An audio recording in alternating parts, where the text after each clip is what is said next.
It's me, Mario. Yes, that was my line. Fuck you. They said 8-8. God damn it, Kevin.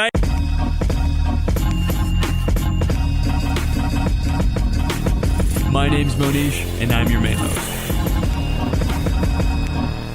Welcome to Real Talk.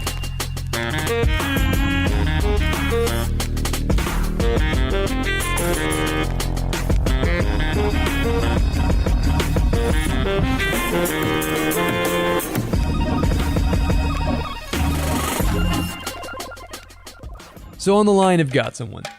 He's the guy you could do yoga with. He's the guy that you can meditate with. He's the guy that if you walked in on the right day, you could even find him in the Dalai Lama temple. And he's the guy that wants you, that's right, America, you, to try out co-living. His name's Jeffery, with no X at the end. And he's got a book. The book, so Modern Tribe, is the book that released for pre-orders earlier this week.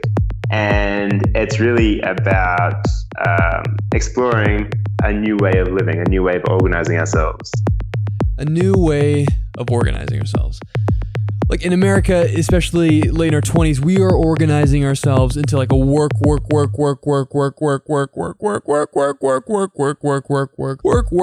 hard culture. Yet we're getting lonely. We don't spend time to grab a beer with friends. And sometimes as time elapses, we don't have the friends we want or have them at all. But Al is embarking on a project that runs in the face of what Americans have been doing for years. So Base is one of my companies creating Australia's first co-living space. Which is kind of like a modern take on, say, communal living, where it's not a commune. A lot of people mistaken co-living for either a commune. You're not a crazy hippie is what you're trying to say. Yeah. He's a leader of a cult. No, exactly. Yeah. Okay, so what Al is doing is different. Like, it's really different. It's like roommates on steroids. But it rests on the echoes of evolutionary psychology and takes us back to like when we were picking tubers and living in tribes. Everyone wants a tribe. New Girl, How I Met Your Mother, Friends, like they're all TV versions of tightly knit tribes, and it's all rainbows and unicorns and right. But dude, everyone wants to be a part of something like that. So how do you find your tribe? How do you live with your friends without wanting to punch them all in the face? And what does co-living have to say about all of this? Well, we're here to find out. But first, Kevin, say hey. Hello, ladies and gentlemen. I know you've heard of me before. I'm Kevin Sanji, scholar, professional deadlifter, hand model, and most importantly, co-host of the greatest podcast on the surface of the planet. We're trying to record podcast here. You can't just come in here like yes, you own master. the place. Jesus Christ, dude. Okay, so me and Kev will take you to a small town in Pennsylvania in a co-living situation in Melbourne along the way. But first, we'll take you to a mystical land called Bugzoo in India. So you've met everyone that's related to me. Related to you? Yeah. Pretty much. Yeah. And myself. My mum's Indian. Oh, no. So I'm half Indian as well. Wait a second. I did not I did not clearance an Indian on the podcast. This was not part of the plan. Holy shit. Awesome. That's awesome, dude. There can only be one. There can only be one at a time, Al. Holy shit. Yeah, brother. So would you like me to hang up, or are you going to hang up on this one? Yeah, so Monish will hang up and we could talk for a little while. Now, remember, Al said his name was Al. With no X at the end. Yeah. There's a reason. Why did you change your name from Alex? I remember seeing this on Facebook. And so your name was originally Alex, and then you went from Alex to Al, and you made some huge Facebook announcement. Why did you abandon... You've left all the Alexes in the world. Why did you abandon them? You left him hanging. It had nothing to do with all the other Alexes in the world. No, it was a huge fuck you to the other Alexes. Don't kid behind, man. No, it was after my time in Colorado, and just decided, all my parents, my closest family called me Al when I was a child, and I liked it. And the X, the E and the X at the end just seemed very harsh. X. It didn't seem like me. Okay. I like the Kev part of my name, but the N, it's way too harsh. I don't like it.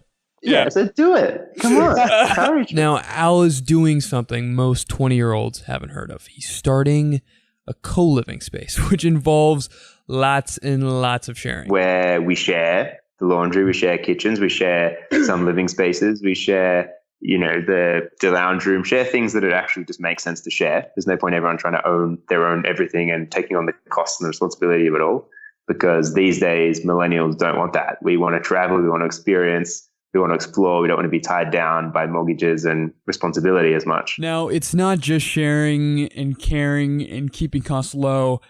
Co-living can be awesome for happiness, significant others. And you must be very satisfied to be living with, have just being able to hang out with your boys whenever you want, right? That's got to be awesome, right? Oh, yeah. People lose that. People lose that when they get older. People complain, not complain, rightfully so. People get lonely when they get older. That's a huge problem. So it's not only when you get older as well. There is such a big need with this generation for actual connection on the ground. We have the story that's told about we're more connected than ever before, which is definitely true technologically. But culturally, we're less collected than ever before. Now, Al's co-living situation and other co-living situations have a good amount of people in it. How many people are you living with, dude? Well, me at the moment, I only live with 7 other people. That's a good space. It's not too much, not too but little. But the actual co-living space, our first one will be 16 people. Okay. When it's up. God. It's going to be a fraternity house. Yeah. Right. Okay, so you might be thinking, why? Why live with all these people? Kevin, do you have any idea why you should live with all these people? I think it's no secret that close interpersonal relationships are one of the most important things you can have in your life, if not the most important thing. And we used to live where we were constantly engaged in a close social environment, and now things have changed, obviously.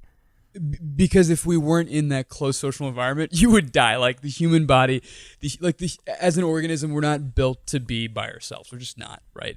And also, that's why I cry all the time by myself. Yeah, that's why we're always crying. No, modernization, right? Just the fact, the way these sort of invisible walls of cell phones and texting and these things can be great, right? We had a whole episode where we talk about social media and it's awesome and all that stuff, and also why it sucks. But sort of just how there is sort of an element of the old timey. Hey, you want to talk to your neighbor? I'm gonna go chat. I'm gonna go drink vino like that. There's that. Howdy, there's that neighbor. That, yeah, there's that element that's definitely missing now. And also, I think Al's take was pretty cool too. So, for a lot of people, simply the idea of living with like-minded people who have aligned values, who have aligned goals, is very attractive. Secondly, the idea of being able to have access to the co-working space below and have that be part of your living space, not in your living space because that's not healthy, but have that be attached to your living space is incredibly exciting. The ideas and just the creative nature of the space, a lot of creatives, obviously, and entrepreneurs, young professionals who want to leave their professional life and become freelancers or entrepreneurs are also very interested in the space because they'd love to be surrounded by people who are also creative, also expressing their ideas, much like a co-working space where you can just bounce ideas off each other, support each other. That's the real reason why, is the people. If you've ever heard of Burning Man, someone said it. It's like a huge get-together in the middle of the desert, and it's pretty nuts. Google Burning Man if you do not believe me. Now, what everyone loves about Burning Man is the culture. The culture is very, very much the gift economy, very communal, sharing things, supporting each other, creating together. And obviously that's a heightened experience of community. But if you tone that down and make it much more applicable to everyday life for someone living in the modern world, you really can find a balance between what's idealistic and what's realistic. Yeah, I'm living with Kevin this year, and it's gonna be the worst. It's gonna be so bad. It's gonna be so bad. I'm not sharing anything with someone. All the things that Al just talked about, sharing, creating to get together, that type of thing. Not a chance. I'm gonna be in my room complaining about each other. Wait. Did you hear that? You might have missed it. you really can find a balance between what's idealistic and what's realistic. The point is, Burning Man or no Burning Man, you need strong interpersonal relationships, and you need to make something realistic to yourself. And who and where you live with, that is a potential shortcut, a hack, if you will, to doing that. But imagine your name's Jill. You're in LA, you're 25, you live by yourself, you eat takeout, and you're lonely. How do you make something tribal like this even happen in the first place? So how do you go tactically on the ground? How do you make that happen? Good time. I just wrote an article today on finding and attracting your tribe. So it's all fresh in my mind. You already wrote an article. Actually, hang up the call. I'm just going to go read that, and we'll end the call now. I'll just send you the link. Yeah, for sure. All right. No, but the first thing is, who do you want in your tribe? Like, there's an element of curation. You can go around and just walk around aimlessly and be desperate for connection and find anyone and then realize it's not a good fit or get pulled in a certain direction. We know, as Jim Rohn said, that you will become the average of the 5 people you spend most time with. Mm-hmm. That's just culture programming. That's how we become who we are, is by being exposed to different environments, experiences, and people, and we get cultured and programmed. And so it's smart to obviously curate and have an intention for who you want to be spending time with. Do you want to be spending time with people who are always talking negative about other people, always being down and unhappy? Or do you want to be spending time with people who are inspired, playing with new ideas, growing constantly, being adventurous, going outdoors? What type of people fuel you and give you energy, and do you want to spend time with? So the first step would just be to get clear on that. And most of the time, it's obviously people who are similar to you. So what values do you have? Actually write it down and become clear. Finding the right people is so hard. Those values. Yeah, dude. I mean, just imagine coming to college for the first time. We're not told how to make new friends, honestly. I mean, people tell you to interact with people in your classes or whatever throughout school, but we kind of get developing relationships handed to us on a plate for the majority of our lives, and then finally it's so much easier, dude. It's so much easier. And we have we're in college. We still have it. I mean, holy fuck, we have it the easiest. When you go to a new city or when you're living in the suburbs, nobody tells you how you're supposed to make new friends and find the right group for you when you're in one of those environments. No, and there's no class on it. There's no educational institution that's set up to teach this. And what's crazy is that, dude, I see this, people, when they live in the suburbs, you know, I have a emotional bond and nostalgic viewpoint of the suburbs because we live there, and I just saw corn for like 18 years of my life. But on one end, I think one key component to all of this is going to where the right markets of people are at, right? You're going to find different types of people in different... That's why I party every night, dude. Different strains of people in cities, in different nightclubs, and just different extracurricular activities. And I think the key is really figuring out where those markets of people are at, and also going to the places where people like yourself tend to hang out. If you want to find people who are of a certain kind of, I suppose, attitude, then you'll go to the places where they hang out. That's just common sense. Right. And by expressing yourself fully, then you'll start to attract the tribe. Okay. And you don't have to live with them, of course. It just starts with having a conversation. Right. So what after the first conversation, like, hey, do you guys just want to maybe have like 150 of us live together? Yeah. Just cancel your 12-month lease already. You bring your lease want to move in together? The bars. All right. Yeah, to the bars. I got a pen in my back pocket. Just sign on the dotted line. We can sign this shit right now. Now, here's the big part. Being clear on what interests you and going to communities where they do those things is huge. At least to be clear on, do I like cycling? Do I like rugby? Do I like what are your values and what are your interests? And just immerse yourselves in them. So you maybe go to meetups around robotics or biotechnology or permaculture and sustainability, whatever it is that you are absolutely in love with. Be yourself and go and immerse yourselves in those communities. Mm-hmm. Ask people that you know on Facebook. who knows of a meetup or a community that deals with biotech, and just go there and just be yourself and immerse yourself, be a nice person, be approachable, be open, and spark conversation. And then from there, it'll just lead on. But the first step is you have to be aware of what is it that excites you? What is it that fuels you? And then just go there. Because not only will you damn enjoy it, because it's what interests you, that you'll find other people that it also interests too. Okay.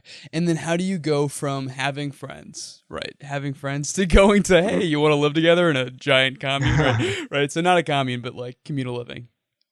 Yeah. Yeah. So this is where this isn't really the way that it would work anyway. Like, we're not going around and just becoming friends with everyone and then all of a sudden striking the question of them, how would they like to move in. He casually hints at it, like he leaves the lease on the table. Oh shit, that's my lease for my 150 person apartment building. I totally, I must have slipped my mind. It's a little bit more professional than that. Like, I wish we could be that grassroots and laid back, but maybe not. Al is so charming that he could just put a lease in someone's face and they're like, hell yeah, sign me up. All right, I want to live with this too.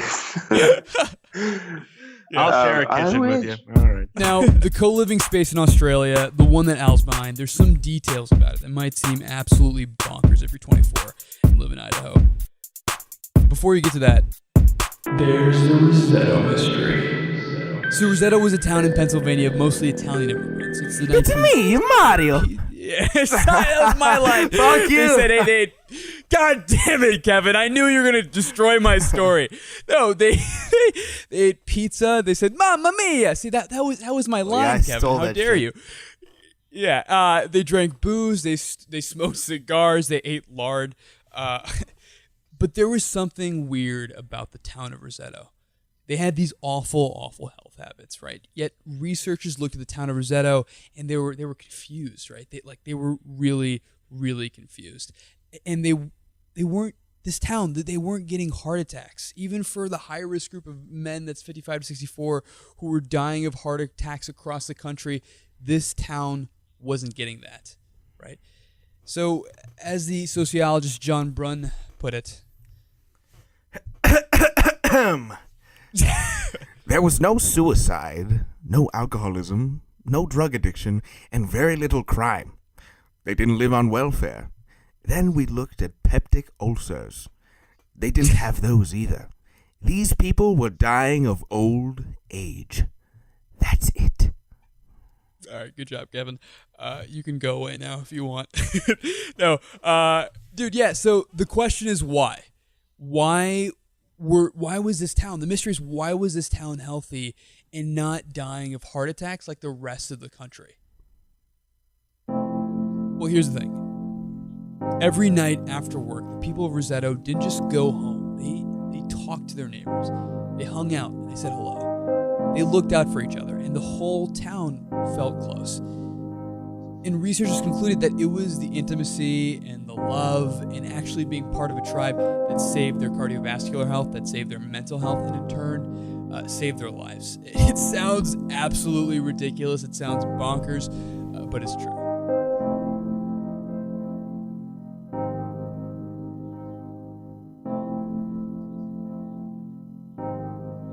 But that was years ago. Now, co-living spaces are popping up all over the world, including Base, which is what Al's behind. And just to be in it, this is nuts. You have to apply. So people obviously have to actually apply to live at Base. And like most co-living spaces or most communes or co-housing establishments around the world, you have to apply. And there's even an interview process. Answer a number of questions, then they have a face-to-face interview, so we get to know their personality profile and their behavioral dynamics, etc. Probably one of the most in-depth personality profiling systems I've seen, that produces a report probably, about maybe 2 centimeters thick. Very in-depth into your communication style, obviously things like Myers-Briggs, love languages, your motivation orientation. If this sounds insane, well, they go out of their way to make sure they have not just anyone, but the right people. So we already have potluck lunches just to get people together and just to observe what the dynamic is like. Because being with the right people is everything. It's so important. Yeah, dude. I've felt the happiest hanging out with people that I actually give a shit about in a dingy ass bar or a shitty apartment, rather than spending time in some forced social interaction in a place that I thought was supposed to be cool. Which is why I don't want to be forced to live with you next year. That's gonna be a big problem. You signed the lease. You signed the lease. Don't put this on me, really buddy. Upset about don't that. say I was for. Yeah, don't cry because you signed the lease, motherfucker. No, yeah, dude, I completely agree. I've had so much more fun being in bad places, being in like a shitty apartment or a low grade apartment with people I actually care about, people I have shared history with, and people that actually make me happy to be around, right? And dude, I think as far as roommates and living with your friends, I think the big thing about managing your friends and about managing the roommate problems, that's really sort of critical, right? Like, I'm just not going to talk to you the whole time. Yeah, dude. No, I mean, I'm just going to bottle it when I have an issue. I'm going to bottle it up and let it fester, and then it's just going to explode. All like the day we move out, I'm just going to scream for about 24 hours at you. We'll have no problems all year. It'll just be in my heart the entire time. Dude, I really think though that managing roommates is and not letting that shit derail is part of the biggest struggle with living together. Yeah, well, there's resentment. I imagine, by the way, I want to preface that question. I imagine you're like super chill, like when you're super chill. Like I imagine you're very easy to get along with, but I'm sure like you've seen at least from with other people that like conflict, right? Yeah. There's a lot of, in the heat of the moment when you're busy, you just got up, you're making your breakfast and you need to go. But the dishes aren't done and there's no plates because whoever dirtied them last night didn't put them away or something. And then you come home and you're just grumpy because you've been grumpy all day because your breakfast didn't go down well. You build up a lot of resentment for people who just say they're going to do the dishes and they don't. And so slowly shit builds up, and then you start seeing all the other little things that they don't do. Just like your father does when he gets angry at you. He starts looking at all the other things that he can be angry at you for as well. Yeah. Just to prove himself right. I thought you were gonna pull some mind psychic shit where you're gonna go in my mind and tell me what my father did. I'm like, holy shit, Al's a genie. He starts crying. Yeah. It's not your fault. It's not your fault. I wouldn't do that. Yeah. But that stuff, it's all solvable with a simple conversation, really. Like, as long as you frame it in the right way so that there's little blame or hurt, you just say it up front that framing. Yeah, just say it up front that you didn't. Making sure it's the right time to have the conversation so that there's no heat of the moment reactions or whatever. Making sure that you've actually got time to have a proper conversation, and so you need to have open dialogue about that, which takes facilitation. So someone needs to initiate, obviously, and be the leader, so to speak, and invite everyone around the table, set the expectations for the meeting, and kind of facilitate an open dialogue between everyone that's involved. And from there, we are having it that happens once every week, so that every week there is a check-in circle, so that if conflict comes up, we can nip it in the bud as soon as it comes up. We can be totally upfront with each other and saying, hey, this week was shocking. It did not help the community. I'm not saying this to put you down. I'm just saying it because it's it was truth. Shocking. Yeah. Yeah, I know. Last week you set the apartment on fire. Not again, buddy. I think conceptually this is very foreign to, your typical, millennial American. I think this is a foreign concept, the concept of a tribe. Obviously, people are becoming more familiar with the idea that spending time with people that you care about is and having close interpersonal relationships is incredibly important to your health. But this concept of almost formally creating this tribe and having this facilitation aspect to it, I think is a very, very foreign concept. In fact, this is the first time that I've encountered this idea entirely. So it's interesting to hear that there is an actual facilitation process to your to the formation of this tribe or this group of friends that you had? Because I think oftentimes in our culture it happens very organically. When you have a group of friends, you're not necessarily looking for specific types of people to fit the roles within that group. It just happens organically, and then the culture kind of creates itself. So that's kind of insane to me that there's you actually have these weekly check-in meetings and these formal times where you are scheduling time aside to sort of create and build on this culture. I find that very, very interesting. Dude, Kevin, I think you hit the nail on the head. It's when you go on. Like when you live together, it's obviously it becomes a lot more complex than just being friends and seeing each other every day or for a couple of hours every day, whatever. When you live together, there's a lot of shared responsibility. And so there's a lot of tension that can build. There's a lot of conflict that can build up. There's a lot at stake. And so to mitigate behavioral conflict, you need to have regular check-ins. Otherwise, there'll be stuff that goes under the hood that will show up in some conflict. And so you need to have this open dialogue. Like communication in a relationship with your partner is incredibly important.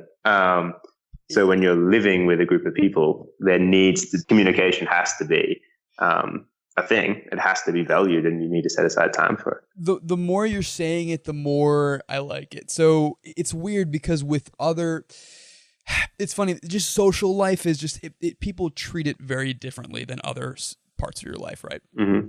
In a company, in a startup, a business, it's just a thing to have weekly check-in meetings, right? But living with your friends, that's like, what the fuck are you talking about weekly meetings? We're just going to be ourselves. And are we going to do this next year, Monish? Yeah, we're going to have a weekly meeting.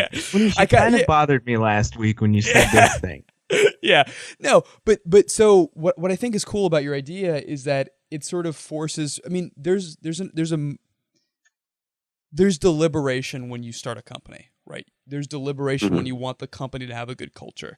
There's deliberation when you want the company to have a product that people actually want, right? But with your social life, which is admittedly a huge thing, right? At least for your own life, for your happiness, for your contentment, for your well-being, and for people that you might have around for the rest of your life, I think it feels weird, dude. I'm not like it feels weird to add a deliberate framework around your social life, because in America, especially with people in their 20s, a lot of friendships are based on that organic quality. It doesn't feel like a project, but there seems to be a project framework that you apply to your living situation. And while it will feel weird to some people, I do think that it might have a huge payoff, because it does ensure that the project of living together goes well, in the same way that like meeting with your teammates at a startup company ensures that things go well. Okay, so Kev, let's talk about some takeaways. You need a tribe. So if you need a tribe, what's number one? Number one is you need to have a tribe. It doesn't need to be co-living with a bunch of other people. It doesn't need to be an episode of New Girl, but it needs to be something. Yeah, dude. Number two, if you don't have a tribe and you want to find them, you need to understand what you like, and then join groups that do that. Like think CrossFit, where you're doing deadlifts so fast that your spine erupts out of your skull. Your spine just flies out of your head, out of your skull. Yeah, very, very, very terrible. Or a runner's club, and then join those groups. It can be trial and error, but it's worth doing that. It's worth finding which groups you gel with to find the people you gel with. So just be open. And number three, the people you spend time with should make you feel good about yourself, not feel like shit. So if it's the latter, you should probably find new friends, which is why I'm gonna be cutting Monish out a little soon here, guys. Okay. I'm gonna cut off your mic. I swear to God. All right, number four, if you're living with people, whether that's 150 or 2, addressing issues as soon as you can, doing it in a way that's couth and takes both parties into account, and maybe even having like a quick check-in, like over text or something that's like 2 minutes, like that is good insurance against the threat of pile-on resentment, which I'm going to have a lot of when I live with Kevin. Yeah, 100%. And I'm going to kill you in your sleep. Now, before we leave, I needed to ask Al the one hard-hitting question that I was thinking the entire time. Have you fallen in love with anybody that you've lived with, Al? Me? Not no. Yet. Not yet, Al. Not yet. We're all just incredible. Give each other massages. It's very, very nice. Cool, dude. Dude, thank you so much for being on the show. This was awesome. You're the man. Thank you. You guys too. It was lots of fun. Right. Probably the most playful podcast I've ever been That's on. what I like to hear. Hell yeah. Out of all Hell that. yeah. All right, brother. Kudos to you guys. Yeah. Thanks, All right, brother. Cool. See ya. Keep it up. Catch you later. Bye.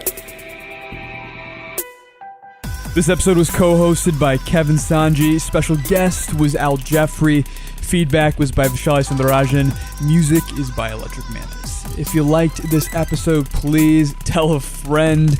And if your friend is the president, tell him.